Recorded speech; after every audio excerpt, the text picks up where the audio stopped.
Hello, everyone, and a very warm welcome to this event being hosted by the Chartered Banker Institute Scotland Members Network and Scottish Financial Enterprise, which is all about Collaboraction. We ask, if it's not you, then who?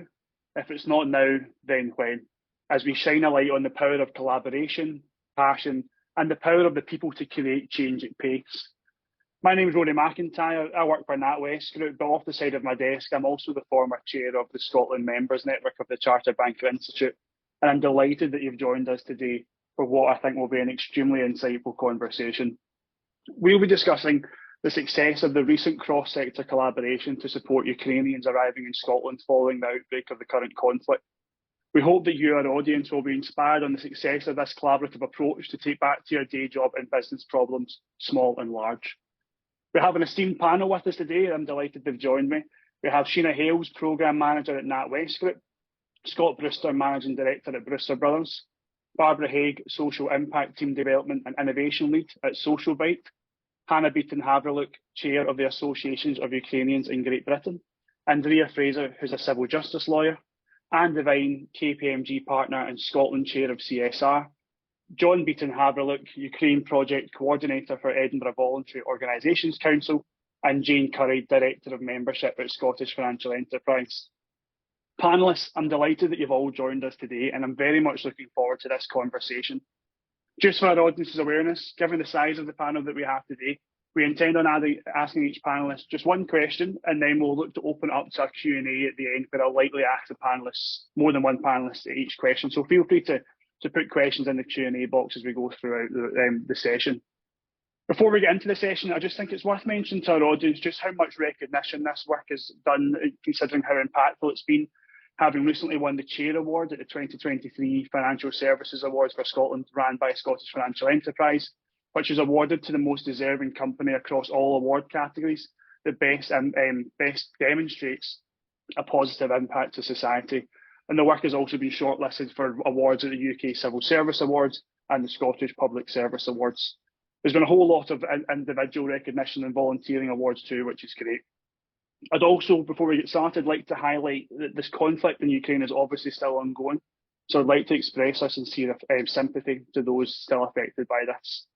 I'm now going to play a quick video on some of the key figures that NatWest Group pulled together from their side last year, but it's worth pointing out that this is a much, much wider piece, but hopefully this will bring to life a little bit of what we're discussing today.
So some of those numbers we saw there are truly inspiring. So let's get into talking more about the story behind those numbers. And before we move through the various panellists, we want to talk a little bit about the background to some of this from that West Group perspective and the Skill Bank programme. So Sheena, I'm going to come to you first, if that's okay, and just ask, can you give us a little bit of a history of what is the Skill Bank at NatWest, how it came to be, and how it's also then evolved to the current Ukraine work, and what have been your main observations over the course of nearly 2 years?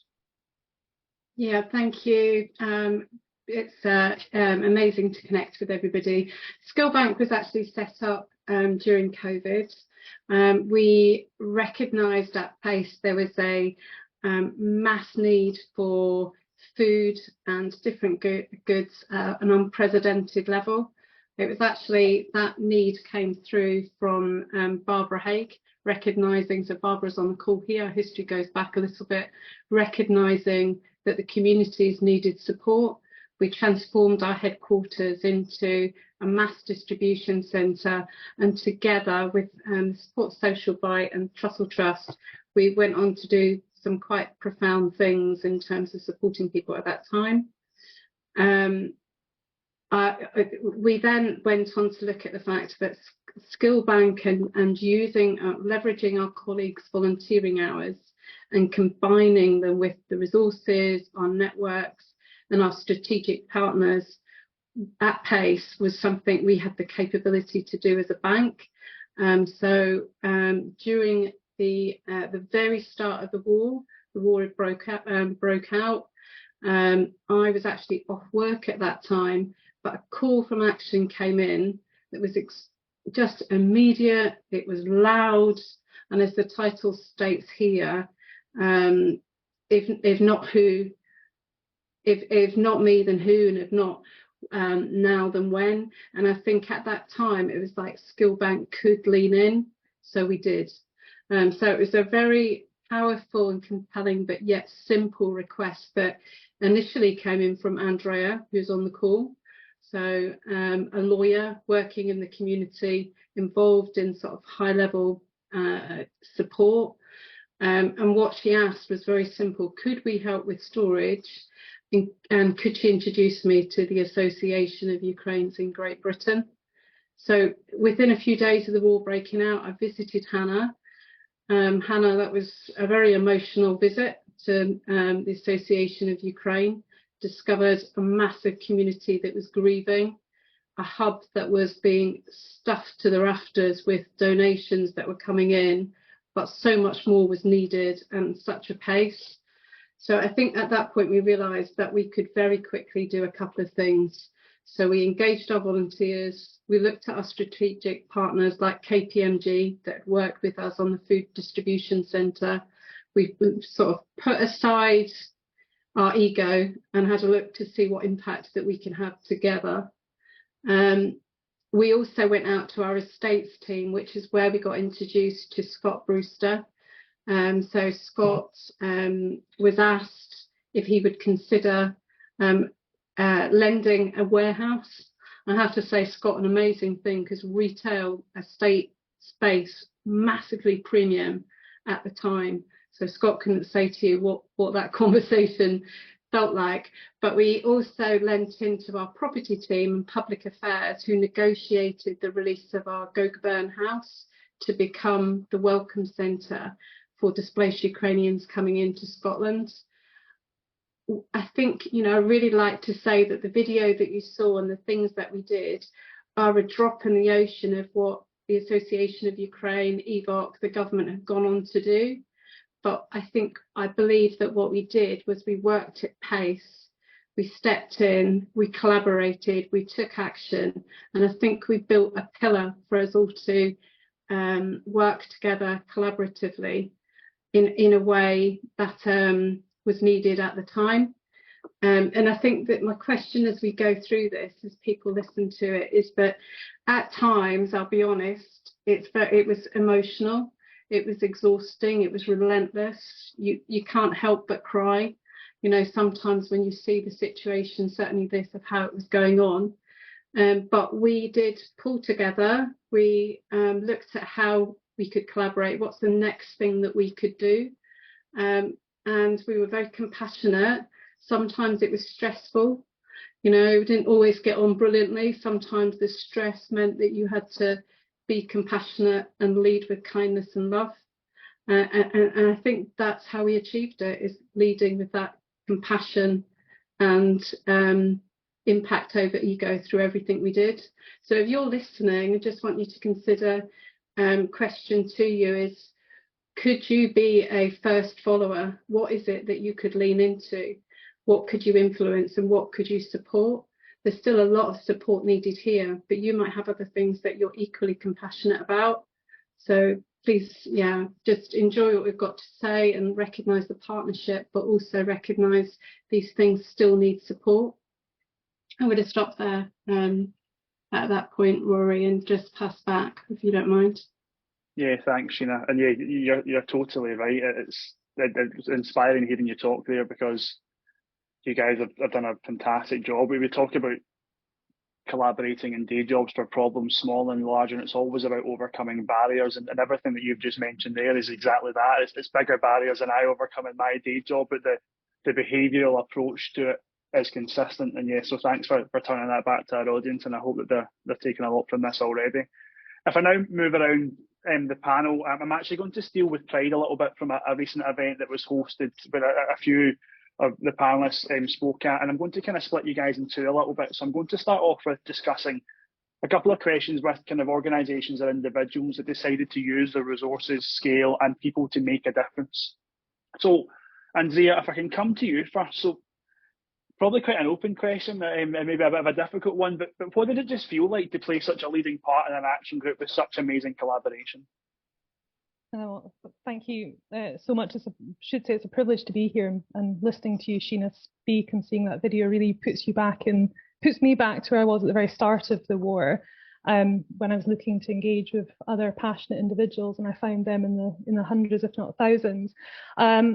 Thank you for the generous use of the word leading, although I'm not sure it's one that I would recognise. I don't think my role ever was leading, but for me, my involvement in Ukraine 2 years ago, it started with a question in response to all the horrors that we were seeing on the war in the news. What can I, a humble wee lawyer living thousands of miles away, possibly do to help? And it became one of hundreds of questions I have asked myself or been asked over the course of this 2-year war and being involved in humanitarian projects in Ukraine. These questions have ranged from the sublime to the ridiculous, questions like, where do I find a warehouse in Edinburgh? How do we move 400 hospital beds from Glasgow to Kharkiv with a week's notice? How do I get my hands on 200 pairs of Crocs for surgeons working in field hospitals in Ukraine? Or get obstetric equipment from the UK to pregnant women hiding out in bunkers in complete darkness with no pain relief, no medicine, no lighting, no water in occupied Sumy? Or find shelter for 300 orphan children in Poland with, again, 24 hours notice. And my personal favourite, a question I was asked and left to ponder on my 5:40 train from Edinburgh to London en route to my day job, was, how do you move an elephant in a war zone? Now, with all of these questions, what they all have in common is, other than the fact that I think they should all feature in the next series of The Apprentice, is that the answer is not immediately obvious, and they certainly were not questions that I had answers to myself. But what being a lawyer had given me was an inquisitive mind, the art of putting people on the spot, and more often than not holding them to account for their actions. And so it led me to ask more questions, which was, who else might be able to help? How might they help? Who else might know the answer, or know someone who might be part of the solution? And to be honest, asking those questions has led me down what has been the most incredible and inspiring and valuable journey of my life. And it's what's led me to meet the people that I'm sharing this panel with today, all of whom helped me, whether with those questions or others, find solutions to the problems I was facing or being asked about. It led to completely surreal conversations with Ukrainian politicians, with hedge fund managers, with former Navy SEALs, with war correspondents, with the cast of Call the Midwife, and even, I kid you not, with an astronaut. Now, what is this very bizarre array of people? It's a very bizarre array of people, but what we all had in common was our desire to do something, to help find solutions with whatever ability or skills or connections we had. And I think that's the true beauty of collaboration. There's an irony to it, that the more people you bring and invite to your table, the more people you share your meal with, on the one hand, what's on your plate becomes smaller, the less you have on your plate. But at the same time, the more nourished and enriched you become and the more you have to offer. And it's a taboo in the humanitarian or charity world to ever ask, you know, what's in it for me when we discuss partnerships. Many people might be thinking it, but if anyone watching this is thinking that question, then the answer is far more than you can ever imagine. And I think that's been the testament of this particular collaboration, which we're here to celebrate today. When you have a truly effective and successful collaboration, like what Sheena has said, even in the darkest times, dealing with the darkest subject matter, and make no mistake, even what's going on in Ukraine is still dark and it's tragic. That partnerships will rejuvenate you.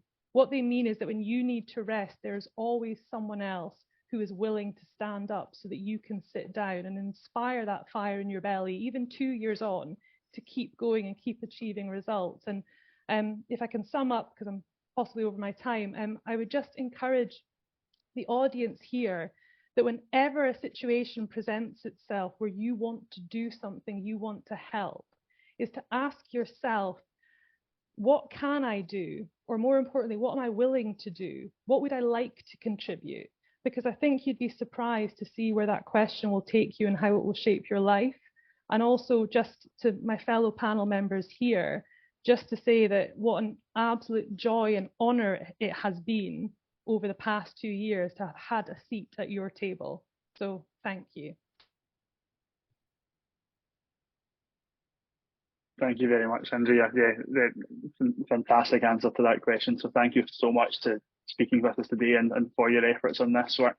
It's probably a very good segue actually into my next question to Anne, as you discussed the power of collaboration laterally there. So Anne, if I can come to you, I know that you've been able to leverage multiple contacts for collaboration on this work, but is there really one story in particular that stands out to you that really shows the power of collaboration that you would share with our audience? Yeah, absolutely, Rory. And it's interesting listening to Sheena and Andrea, and you'll hear it throughout the whole panel. It was very much about team, because what I would say is exactly the same as Andrea at the start. What could I do to access all the food requirements, the toiletries, the shoes, like all the different material things, or whether it was services and support. And I'm a tax lawyer. And so I was just like, what can I do? But what I could do was access a huge network. So I'm a partner in KPMG, 16,000 employees, thousands of clients. So I knew that I couldn't source these things, but I knew the people that could. So what we did is just one of the examples of hundreds that the team on the call set out and achieved, was I reached out to our head of retail. So I went to the exec board at KPMG, got straight, because there's very few people that can actually really help you at pace, and you've got to, it's like a needle in a haystack sometimes finding that one person.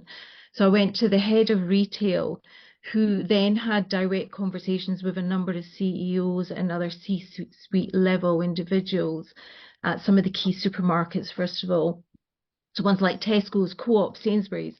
But of course, it's all a learning journey. You know, when you go to these obvious sources, they were already doing their own CSR storyboard, donating to food banks, etc. So we had to go around the loop again and think again, right, okay, we can't get from there. Where can we source? And the one example I'll give you is on the shoes. So the feedback was that Ukrainians were arriving with threadbare shoes from walking hundreds of miles to find safety. So this was an urgent need almost as much as food. What we did then was I got the retail team again to reach out to a number of our clients who are basically shoe distributors. So ones like June, Sports Direct, a number of ones that you would recognise, they reached out to them, but we didn't ask them for donations of like their current stock, because that's quite a big ask for businesses that are in economic crisis. We asked them for obsolete stock. We asked them for discounts. We asked them for anything that they didn't want, you know, so it connected us and it aligned us with purpose on how can we help together, where we're all contributing what we can at a moment in time. And the response was fantastic. Like Sports Direct, they offered us 90% off. June delivered for a Ukraine Open Day in London. And Andrea mentioned about the Crocs, which made me smile, for the hospital workers. One of the, I'm trying to remember, it was Shoe Zone, gave us £15 vouchers, 100 or so £15 vouchers, and we spent them specifically on £15 Crocs that were sent to the hospital workers out in the field. So my message back would be, absolutely get involved where you can. I've grown hugely by being involved with this fantastic group of people, but think beyond what you can do, because normally it's what the team around you can do together rather than you as an individual.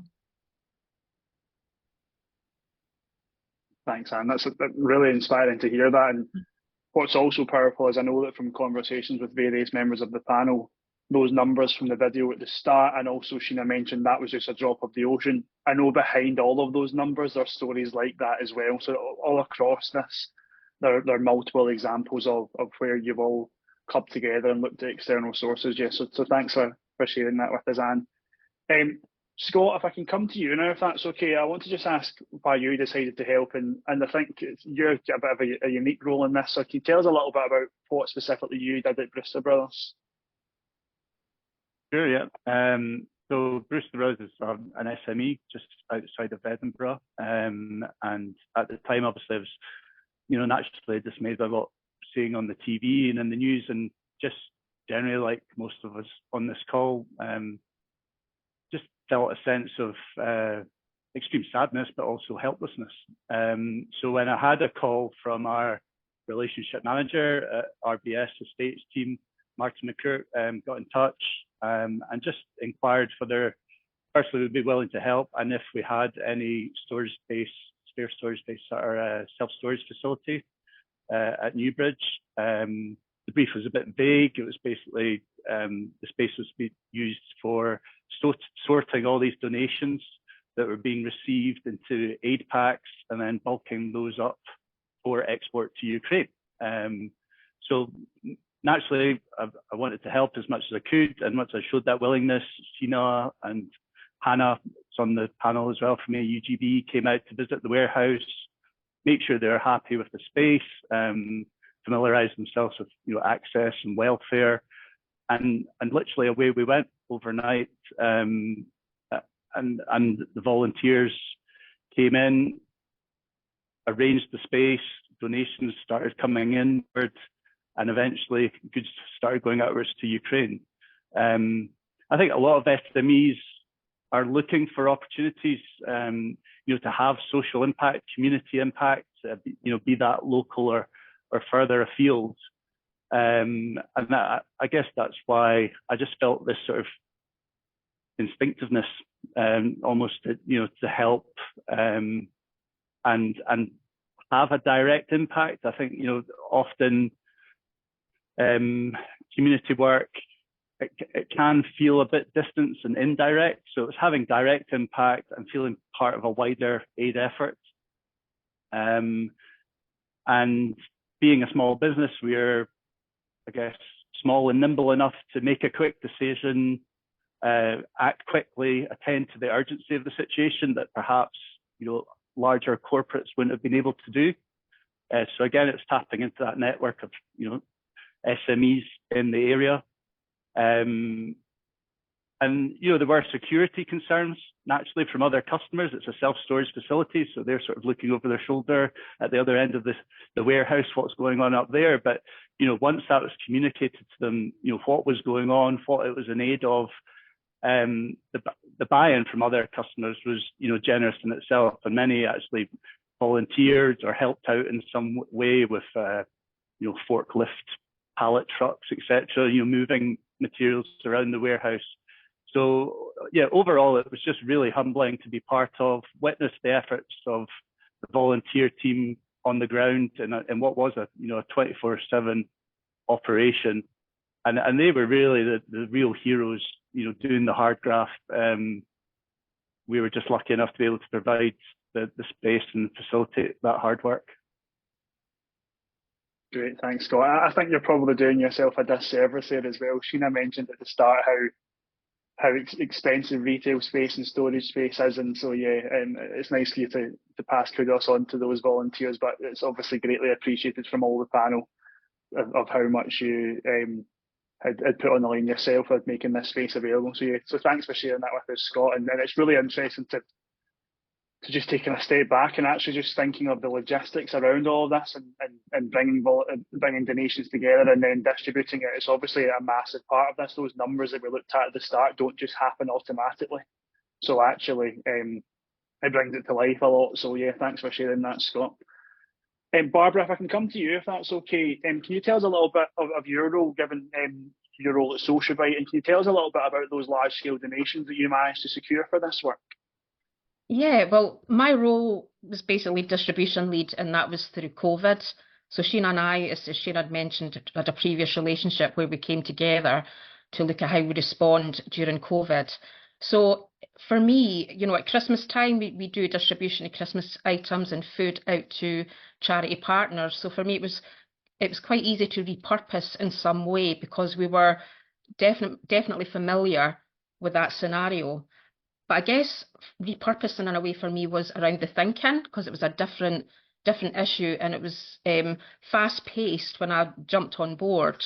It was really useful that the Skill Bank had facilitated regular meetings. Now, I didn't attend all the meetings because a lot of the time it was unnecessary, and it would take up time trying to figure out how I could input in certain areas. So for me, it was really useful to jump on when I knew I was going to be able to make an impact. So I guess for me, sort of looked at how we could maybe connect some of our corporate supporters to what was happening. And I was aware that Robert Mackey's in Ayrshire had employed a couple of Ukrainian refugees, and we got chatting and they wanted to help. Now, they help every Christmas with woolens. So they had said, we've got a significant donation that we'd like to make to your Christmas campaign, but would also request that a lot of this supports Ukrainians here and also abroad. So it was great having that network, you know, as a small part of a larger chain. And certainly we didn't have a lot of space and storage space in some of these resources. So NatWest stepped up, and there was also the distribution site you've heard from Scott. So it was incredible. I couldn't keep track. I think Sheena was fantastic at keeping track. And I think that moment when you step back was that moment that I get the call from Sheena saying it was a £2.5 million worth donation that came through from Robert Mackey's. And that really threw me. And I was truly humbled, because when we speak about weight and boxes, we don't often put figures to that. And, you know, a lot of the products high end is Canada Goose. You know, they distribute, you know, worldwide.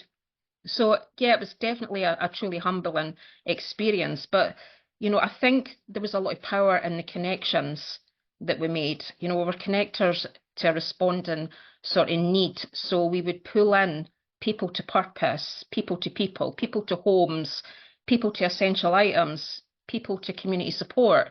So there was whole various areas that were working alongside what was going on, and the volunteers that took their time to really support us. You know, I think they were absolutely superb in their way that they responded to what we were doing, and really come up and be truly human. And I think that's what matters, because there was no role description at Socialbyte for this. There was no Ukrainian lead or anything like that. And I think that was something that all of us could relate to. There was not a specific role. All of us didn't have that in any sort of titles. We just arrived with each other in the moment of, we need to do something. We need to respond to this on a very human level of compassion and kindness. And I think that's what really sort of dusted away any titles, anything. We were just coming together to respond. And then we fill in, you know, the blanks along the way. So I could say to the board, yeah, it does sort of hit our mission, vision and values, honestly. But, you know, you just have to do what you can do. And I knew that we could do that through what we did during COVID and repurposing. So yeah, truly humbled by the full experience, and standing back and seeing pictures that Andrea sent around the woolens at one of the orphanages at Christmas time, I was in floods of tears, seeing that end sort of journey, because you're at the beginning part, so you don't often see what happens during the journey. You trust every single individual and they're part of that journey, but when you see that come together, magic happens. Brilliant. Thanks for sharing that, Barbara. And your point about not having a set job title for responsibilities here totally ties back to the title of the event, and if it's not you, then who, and actually standing up and saying, do you know what, this is something that I want to get involved in and want to support with. So yeah, thanks for sharing that, Barbara. That was great. Okay. So I'll move us on a little bit now, folks. So we've talked a little bit about organisations and individuals and trying to kind of pivot resources. But we now want to talk a little bit about just actually taking a leading role in the response to Ukraine, and talk a little bit about the role of some of our panellists within that. We were going to have Gavin along from Edinburgh City Council, but he's unfortunately unable to join us on the day. So John, I'll come to you first, if that's okay. And if you can tell us a little bit about that multi-agency approach in Edinburgh, and then just the impact of having different skills involved to support really some of the most vulnerable customers within our communities. Yeah, thanks, Rory. First of all, sort of just as background, so EVOC QI Workforce, is part of the third sector interface, and we represent and support and enable the third sector to work in communities across the city. There's 32 of us across Scotland doing exactly the same job in slightly different ways. The one thing we do in Edinburgh very well, and having spoken to colleagues across Scotland and across the UK, I would say probably lead the sector and lead crisis management is partnership working across a number of areas, particularly sort of employability, substance misuse, mental health, resilience management, crisis management, etc. We do it very well where we bring third sector, public sector and private sector together. When I speak to colleagues across the country, we often find that those three sectors sit different sides of the table. And for us in Edinburgh, looking specifically at the Ukraine response, that really helped us. It allowed the City of Edinburgh Council to come together with, effectively their first meeting was on the 17th of March. It was a phone call from Gav Sharp, who unfortunately is not able to join us today, to a number of key partners to come to that table, both from within the council, but across the city. So EVOC come to the table representing the third sector, and also Volunteer Edinburgh. Volunteer Edinburgh is sort of a partner organisation of EVOC. They come to the table as well. And within one meeting, EVOC had managed to mobilise a number of key services, food provision, mental health provision, clothing, etc. And then Volunteer Edinburgh had managed to mobilise the community task force at Edinburgh Airport as a welcome desk. Now, I know a number of colleagues have sort of alluded to COVID and the work that took place in the pandemic, and the community task force is very much part of that. So it's a service offer from Volunteer Edinburgh created within the pandemic that was able to then be mobilised again for the Ukraine response with quite a specific task of welcoming Ukrainians through. At that first meeting on the 17th of March, it was very much looking at the civic response and Edinburgh's duty to Kyiv city, so the capital city of Ukraine, as twin cities. And at that point, the estimation was somewhere in the region of 250 to 300 refugees coming through Edinburgh Airport to look for safety. Now, we always thought that was going to be in Edinburgh, but actually looking back on some of the data, it was actually an estimation for Scotland. So to date, in Scotland alone, we've welcomed 26,000 Ukrainian refugees, 11,000 through Edinburgh, of which 3,500 still live in the city. A couple of other things so I want to focus on is that recognising that each sector brings something different to the table, whether it's colleagues like Sheena in the private sector, the banking sector particularly, where they bring the business skills, whether it's the third sector and that community connection, and third sector very much is embedded within communities, or the statutory sector, the public sector, who have that statutory duty to provide support to refugees seeking safety in our communities. All of those sectors coming together really ensures that integration works well, people are supported, there's no social isolation, we're reducing homelessness as well. And I think that, I've not got too much time to focus on that today, but I think that's a real key point. So each and every partner on this call has reduced homelessness, because people have been well looked after, they've had a hot meal, they've had clothing on the back, and they've also been supported for those that have been living in hotels or temporary accommodation as well. There's a couple of partners I do want to recognise, and apology, I'm not able to recognise them all just because of the vast quantity, some of those partners that were on this table. The first partner is an organisation, so Balfour Beatty, who is a construction firm, and they mobilised quite quickly. They have a number of city, region, deal construction sites across the city, and again, similar to, I can't remember which colleague, I think it was Barbara mentioned it, where they had Ukrainian employees, so Balfour Beatty were very, very similar. And they set up a construction skills academy specifically to recruit and train Ukrainians who had experience of the industry but required industry qualifications.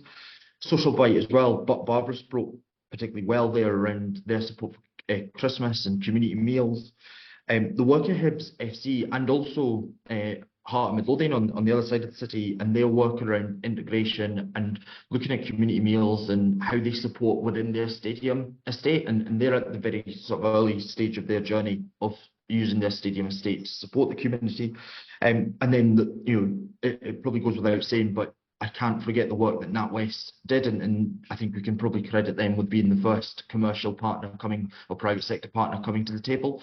And that really is through the work of Andrea with that initial approach, but also sort of the leadership and the foresight of Sheena. And I would go as far as saying Sheena probably doesn't get enough credit for what has happened on this response and being able to pull together a number of key partners for this. And the biggest, and I know Gav will want me to say, but the biggest piece of support for the council particularly was that welcome centre, making sure that Ukrainians had a safe and warm space as being their first point of call. Some people stayed for an hour, some people stayed for 10 hours. We had Edinburgh Community Food and North Edinburgh Arts, and they're delivering hot meals to ensure that everyone had a hot meal as well. Apologies, recognise I've gone over my time, but just a couple of other things I want to highlight is through the role of EVOC and Voluntary Edinburgh and third sector partners, we have leveraged over £1 million now into the sector to support community support, whether it be cultural and social activities, mental health, food provision, and other things. But actually, the real success of this is the legacy. Well, and I really pose that question to partners on the call tonight or to this afternoon: is what is the legacy of this? It's not good enough just to stop the Ukraine response. It's really important that we start to then look at, well, how do we then, and what does refugee integration look like in the city of Edinburgh? And it's really positive to see a number of SFEs, so Scottish Financial Enterprise Partners, reach out to myself, and we're picking up those conversations just now around how SFE partners then support employability and other crises that might hit the city in the coming years. So I will close on the question of what does long-term for this response look like, and what does long-term look like for the city as a whole. Thank you. Thank you, John. Thanks for sharing. That really brings it to life. And again, no worries at all about going over, because actually your story about that and the sectors and really shining a light on people who typically maybe don't collaborate together, coming together for this. And you covered so many fantastic points, but 26,000 people coming to Scotland is huge. We looked at so many numbers, but that's utterly amazing. So all of you on the call today should be very proud of your efforts at that. Hannah, I'll come to you next if that's okay, just to ask you a little bit about, John mentioned legacy there, so can I ask you a little bit, what's been the biggest difference that's been made from you from that initial phase? But now that we've passed the second anniversary of the conflict starting, what are your hopes for the future, considering that the needs of these partnerships have changed? And what's the biggest ask probably coming away from the call then, considering our attendees will be from roles in the private sector most likely? Thank you, Rory, and good morning, everybody. Just for those of you that don't know, the Association of Ukrainians in Great Britain was actually set up in Scotland and England in 1946. My dad was actually a displaced person and they couldn't return home, so it was a safe haven for them. And we were very, very fortunate, if that's the right word, in 2022 when people started arriving, it became a safe haven once again. Without everyone around this table, we couldn't have done what we've done. And we couldn't have supported in the amount that we supported from those very initial days when Andrea came to the meeting, the very first meeting, and then Sheena came on board, and then Scott gave us a warehouse. And the one thing that came out of everything there was everybody said yes and then looked for a solution for us to go forward. You know, there was never a no and then there was a problem. It was always to look for a solution. So Gavin and his team in City of Edinburgh Council have been very collaborative, and they welcomed us on board on the 17th of March. Nobody even knew where Ukraine was, far less the Association of Ukrainians in Great Britain. They didn't know there was a society in Edinburgh. I attended a deputation on the 17th of March, and they welcomed us to the table. And it's been an amazing partnership, because with the collaboration of everybody, and the ones that were in it for the long term are still there. The ones that were there from the start are still there. And somebody mentioned earlier on, what do we get out of it? The ones that wanted something out of it have all dropped off, because it's not about them. It's about the longevity of this. When the war started, we thought maybe a couple of hundred people would come here, but then Scottish Government opened up the super sponsor scheme, and as John said, there's 24,000 arrived, but there's, I think, 34,000 applications been approved. It was the right thing to do, but one, we need housing. One, we need stability for them, because if people don't have housing, and everything else falls down, their mental health, their schooling, their work, everything else. So that's the biggest thing we have to do. And the Edinburgh Council are really looking at how they can bring back on voids to try and support everyone. So after Ukrainians go back home, that will be a legacy. That will be a legacy of the city, because that will bring housing stock back into being able to support our own communities. Long term, now we've passed the 2nd anniversary, nobody knows. Nobody really knows what is in the future for us. Rules and things are changing back in Ukraine, so it's going to be very, very difficult for everybody. So we just have to be there to support Ukrainians as long as they wish to stay here, and as long as they can stay here. But I'm sorry, I don't have the answers, but we need everybody's help. And the biggest thing we need is to get it back in the news. Get Ukraine back in the news, because that's the only way we're going to be able to help the Ukrainian people.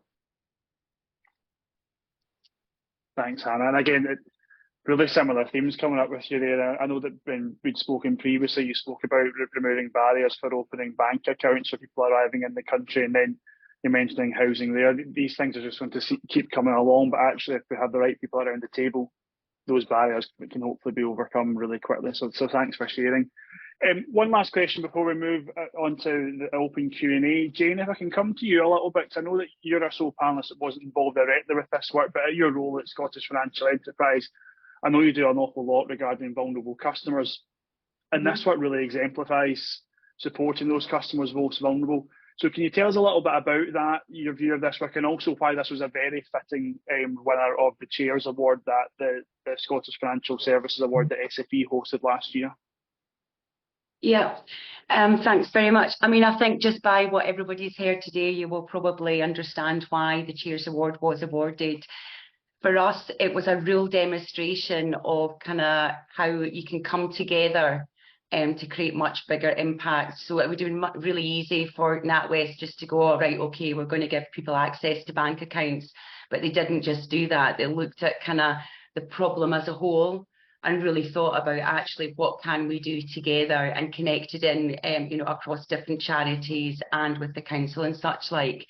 So for us, that's why it was the standout winner, and really does kind of show that financial services can be a real catalyst for good and can make a big impact.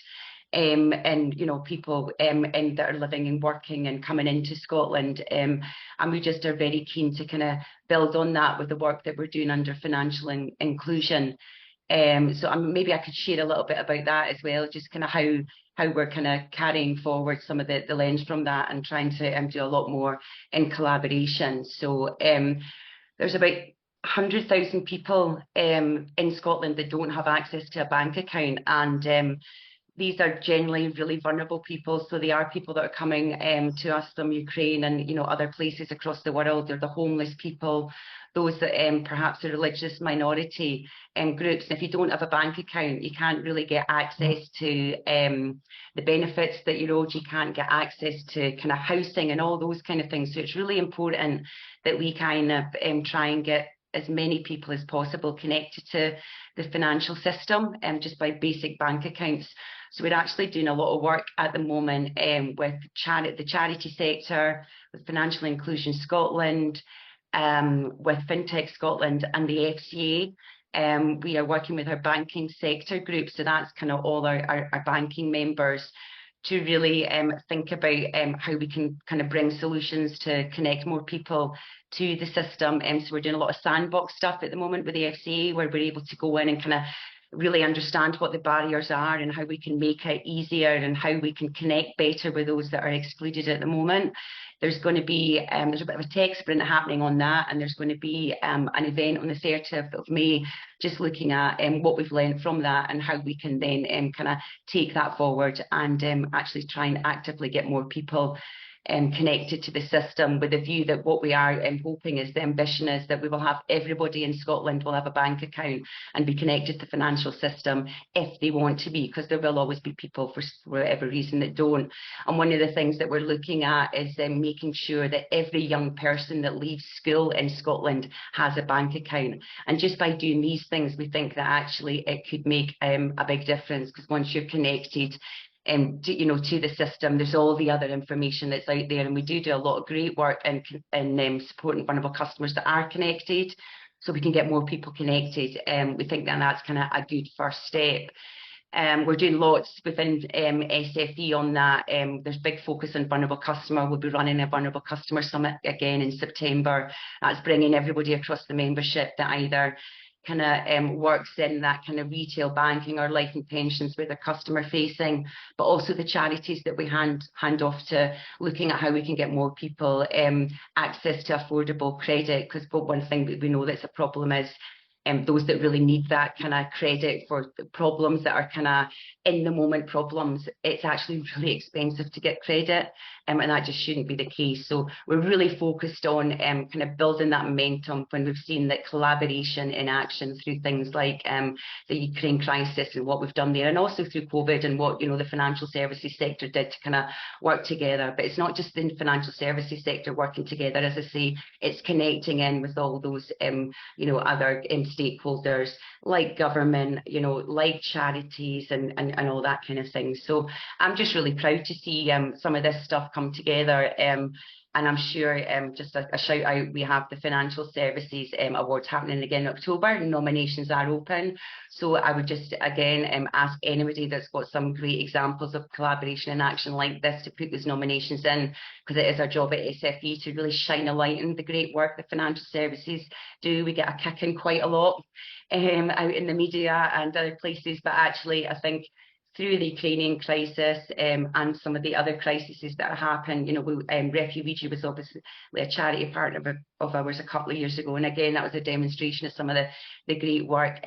So please get your nominations in, because we want to shout about the great work that financial services does. The more that we can demonstrate this out into society, the more that they will trust us as well. And if we have trust, it means that people are going to be much happier with us and much more inclined to kind of look to the banks for support, rather than thinking that that's the last place to go. We want them to think that actually if they are in trouble and looking for support, the bank is the first place that they should go.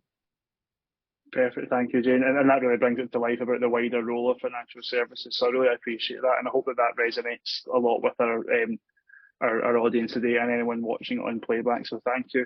So thank you to all our panelists. That was really inspiring, and a lot of great information was passed through there. What I'm just going to do is I'm going to just check and see if we have any questions in the Q&A. If anyone has any more questions, then feel free to ask it. So we have a question from Dave Bradford, just asking about how can we learn from all this amazing work in collaboration in order to have to firefight less for the next crisis. So I'll maybe turn that towards maybe the private sector representatives. So maybe a little bit, maybe I'll ask kind of likes of Sheena, Anne, and then maybe Scott, from your perspective, can you all give us maybe kind of one takeaway on how we could be better prepared if we had to mobilise in the future for something similar? Yeah, so I guess the part that I would say is that a very simple email request to our senior leaders at the time showed that it was the right thing to do for us to step into this. And I think sometimes just that request and being the person to ask is really important, because it set precedence in the fact that together we could do something quite profound at pace that was really helpful in a time of need. So I think we know that sort of in different circumstances we could step up again. So don't be afraid to ask, because you might get a really positive response. In terms of, you know, how to set that up, I think the biggest thing that we had was trust in each other. And that allowed decision making and agility at a level that sometimes you don't see in the office. So I think, you know, it's bringing in trusted people, as Hannah mentioned. People that weren't up to be involved dropped off very quickly, and you were left with the people that were prepared to keep going and to look at solutions. So a couple of bits there. You know, I don't think I'm not sure there's a sort of a manual or a book, and obviously that's not what was suggested there. But I think there has to be a mindset and a willingness to step in. Thanks, Sheena. And kind of same question to you. I imagine you probably agree with Sheena mostly, but is there anything else you'd like to add? Yeah, no, absolutely. I think the key for me is probably the type of person that gets involved, and maybe they do just naturally fall off, but people that actually believe in the purpose. They have to really believe in what they're trying to help, because otherwise they will drop off, because it is hard, because you'll be hitting a lot of walls. A lot of things that we tried to get, we spent a lot of time trying to source X, Y, Z, and for whatever reason it didn't work, so we'd have to pivot. So you have to have someone that's quite, I think, relentless, doesn't give up easily, keeps going. Somebody on the team who's creative, who comes up with random, sometimes very crazy ideas, like Sheena's team when they were airlifting tons of sandbags to preserve monuments. I mean, that's bonkers, right? Do you know who gets asked to do stuff like that? But the team that were asked that loved it, because they were like, I've never done anything like this before. I'm never going to do it again. So I think it's bringing a mix of people together with the different skill sets that, you know, that combine and support each other. That's what I'd say. And also not to do the obvious, because everybody else will be doing it. So you're probably wasting time, if that makes sense. Obviously, it depends on what the challenge is, but you have to be quite creative on whatever the challenge is. That's what I'd suggest. Great, thanks, Anne. And then Scott, do you mind if I come to you on that? Because you've got a different perspective with a smaller organisation. What's your kind of takeaway regarding that, or any advice for anyone who is maybe going to approach this in the same way that you approached this issue? Yeah, I suppose every crisis is going to be unique in some shape or form, so it is hard to be completely prepared. But I think from what's come out of this for me is the power of the network, or the business community network. You know, you might not have a direct contact that can help, but you're probably likely to be, you know, one introduction away from somebody that can help. So I think, you know, that's been evident through this campaign, the power of the network. You know, RBS, as Jane alluded to, you know, they could have made a direct help by opening bank accounts, for example, but actually look at their customer base. You know, they've got a huge resource there to tap into, and that's what happened. And in this instance, and that's how we got involved. So, yeah, as I say, you're only one phone call away, or two phone calls away from somebody that can make a real impact, depending on what the crisis may be. Thanks, Scott. And we've had no other questions come through, so I might actually just continue this one on, I suppose, actually, because it'd be good to get other people's opinion. Andrea, for you, with your kind of unique approach to all this, what's the learning for you, or again, advice if someone else was approaching a similar crisis? Yeah, so I was actually just typing a response to the question in the Q&A. Where possible, be an enabler.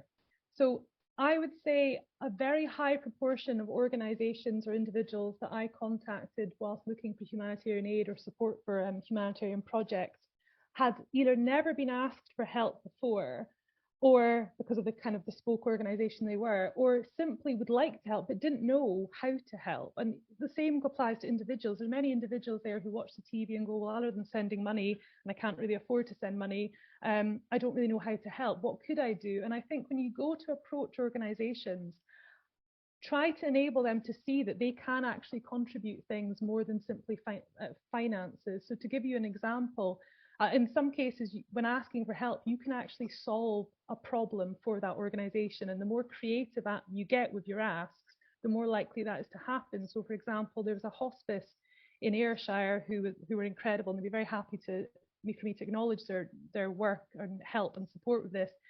They were going through a whole building refurbishment and had 24 ICU beds that they needed to basically dispose of and put to medical recycling.